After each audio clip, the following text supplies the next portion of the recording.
recently there were people pushing for Sharia in the Southwest, and they said it's for the benefit of people in the Southwest who are Muslims. And the Sultan of Sokoto wedding. In the reaction, you mentioned a few minutes ago, Professor Banji Akintoye. He issued a statement where he essentially said to the Sultan that you don't have, there's no Islamic law that gave you power or control over people, Muslims in the Southwest, and that you didn't say anything when Fulani herdsmen were killing people in the Southwest. Why are you talking now? This week we saw stories that imams in the Southwest picked a day for Ramadan. So right there, they are saying that we are not going to wait for the Sultan to issue a day that all Muslims in the country will observe the start the Ramadan. So which goes into what you've been talking about the structure of the country and how things before the colonial people got there, the people in the Southwest were running their own affairs. So where do you think, if your proposal, this idea, which is also connected to the idea of national sovereign, national conference, if it's not done, where do we go if we continue on the trajectory that we are?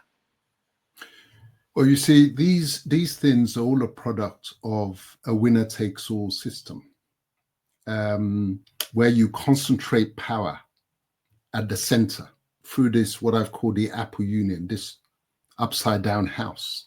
You concentrate it at the center, and as a result, the focus is grabbing the controls at the center, because once you control the center, you can now cascade down all your own value systems. Whoever captures the power at the center, whether overnight or gradually, Operation Creep, their value systems get pushed down through those control networks. And that is what you see going on as far as the Islamization of Nigeria is concerned. It's a softly catch your monkey by the tail strategy, where you creep up, and most of the advances tend to be made when there's nominally a southerner in power. Now, it goes back to the opening video sequence, the point that I explained in the book, that it was the colonial Confucianists. I never blame the caliphate as such, because people say, yeah, you love blaming the British, but there's a reason, because the house was built by Jack. You know, for those who don't know, Jack is a very common British name. This was the house that Jack built. Jack built it as the upside down house. Jack intentionally, consciously decided to make it a country that had conflicting value systems in terms of faith. That's why they went out of their way. Joseph Chamberlain went out of his way to ensure that the Sokoto Caliphate was brought into what they were constructing. They had constructed it up until 1900. Sokoto was not theirs. It was actually supposed to be part of Niger. It was supposed to be part of French Niger. But because they needed that conflict built in, it went out of their way to bring the Sokoto Empire in.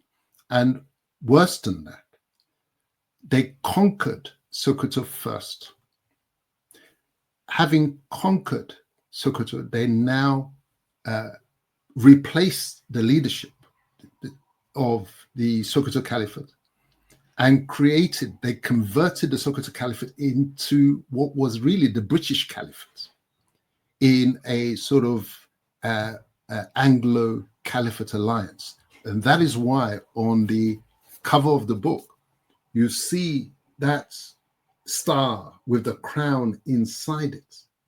That symbol is what represents the alliance between the caliphate and the crown. You could see the crown, the Tudor crown, in the center with the seal of Solomon inside it. Now, for those who don't know, might say, what's the seal of Solomon got to do with the caliphate? But the caliphate was one of the Abrahamic faiths. It is one of the Abrahamic faiths. So that seal is the symbol of the caliphate. And you could see the fusion of agendas represented by that image. So I don't blame the caliphate, because they are themselves are not in control. They are being controlled. And part of their agenda is, as far as they're concerned, the religionists amongst themselves is using the opportunity created and given to them by the British to push the religious agenda further and further and further. So that's what you see going on in the Southwest. And this is why we must urgently, you asked me the question, project forward. What's going to happen? If we don't change course, if we don't return urgently to installing the circuit breakers that will keep and contain value systems in the spaces where they belong, and we have an open plan living, then it's going to be inevitable that Nigeria becomes formally an Islamic state. That's the way I see it.